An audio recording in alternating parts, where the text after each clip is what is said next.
We asked the College Humor staff what their fantasy life would be like if they could escape their everyday reality.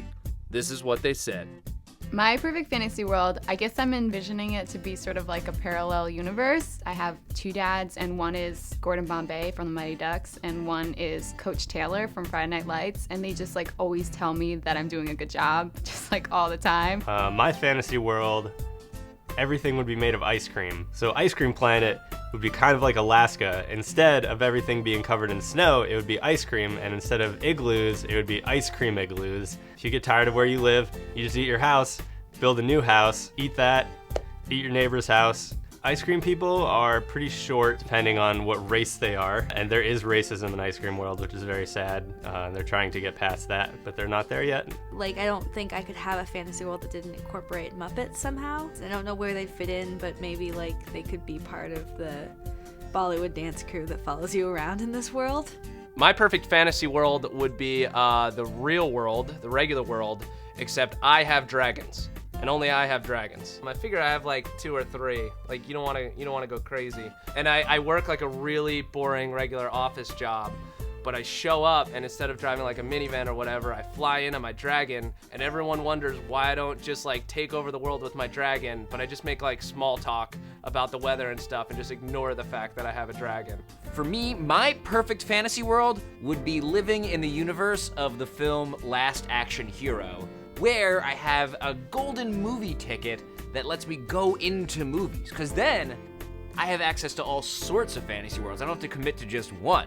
You know, I can go inside Avatar and I'm flying on a pterodactyl thing. I could go inside the Avengers, I'm chilling with Thor. I don't know if Thor would chill with me, but this is a perfect fantasy world, so why not? Perfect fantasy, I wake up in my perfectly modest McMansion in Potomac, Maryland. I've always wanted to work at an elephant orphanage, but it's a big deal to get hepatitis shots and go to Africa, so I'd probably just have a lot of elephants in my mansion, which would be very unnatural for them, which is fine. I would just be able to jump like incredibly far, like the Hulk, I guess. I'd be like the Hulk, like I could just jump for like miles, and I wouldn't have knee problems when I landed. My knees would be totally fine.